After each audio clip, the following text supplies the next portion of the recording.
Today's fly is going to be the pinky bloodworm, 4-legger. Now it's not the one that you've probably seen bantered around the internet, tying a one with straight legs.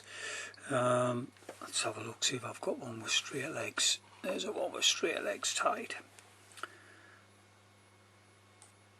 You know, yes, that'll catch fish, catch loads of fish.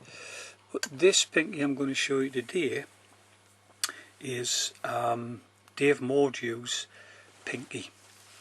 It is the original pinky, or at least what I know of the original pinky. I don't think anybody tied one ever before Dave. Anyway, I'm going to try and show you it. Now, we aren't using straight flexi, we're using curly flexi. And curly flexi can be difficult to tie with because of all the curls. You can see all the curls in it. Dave just seemed to have this knack of picking a piece of flexi up, putting it on, and everything turned out perfect. Everybody else, us mere mortals, have to work hard at getting it right. Now what I've done is I've threaded some of the curly flexi onto a 2mm brass bead, right, and I'm going to thread that onto a size 12 barbless hook. Now I'm going to thread it on in such a way so that the loop is at the front.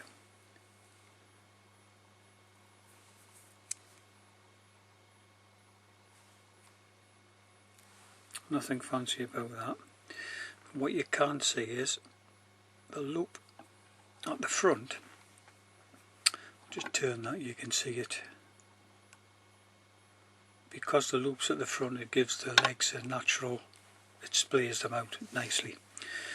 Dave would tie it a different way. Dave would tie the silk all the way down, tie the legs in at the back, come up and take the legs over the top of the bead and point them out to the front.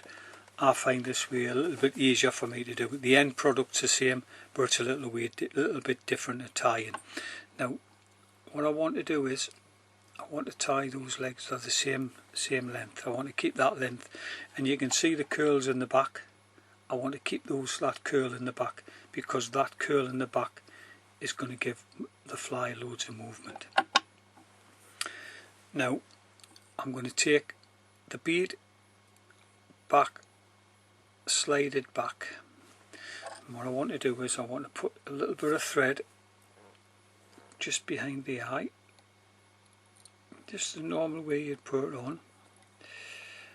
The thread I'm using for this, I'm just going to hold that back because the curly does, as I said before, it is a little bit awkward. It seems to bounce in your way. Just going to put that bit of a thread base down there.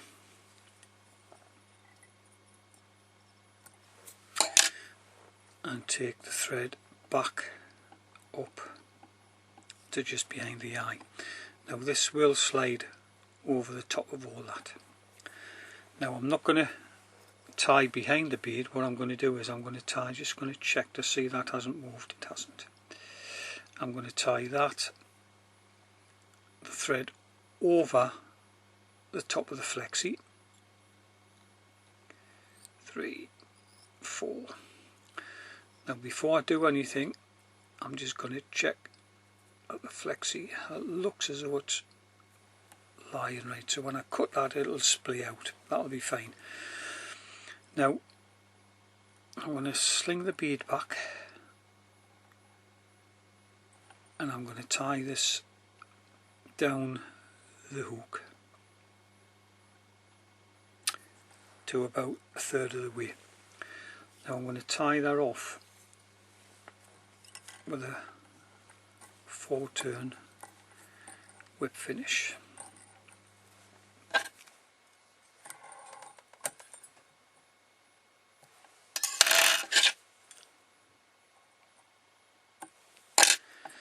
I'm going to slide the bead up to where I've just finished, and it should just snuggle onto it nicely. And I'm going to start again behind the bead.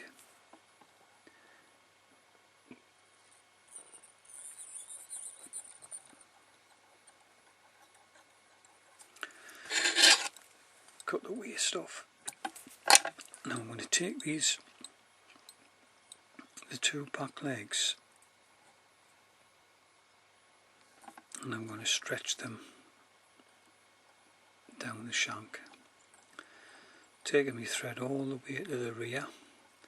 Now just as the hook reaches the bend, sorry, the thread reaches the point where the hook starts to bend, I'll stop, and I'm going to take the thread round the back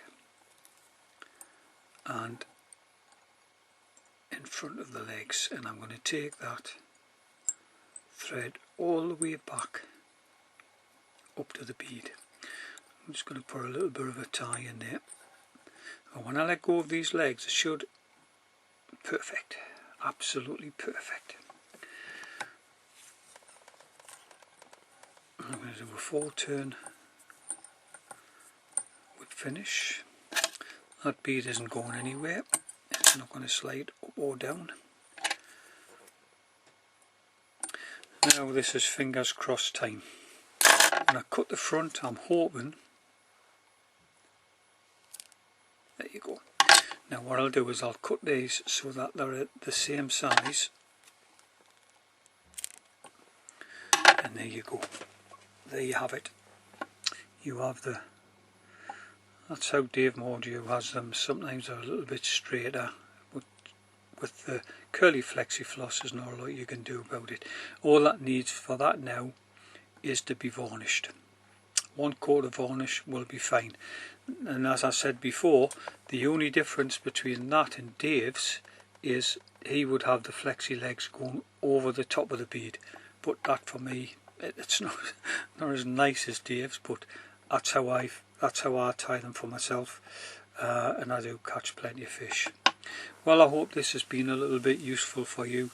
If nothing else, you've seen the original version of the Pinky. I hope this has been of some use to somebody, and if it has, it's been well worth doing. Thanks very much for watching, and I look forward to doing the next video.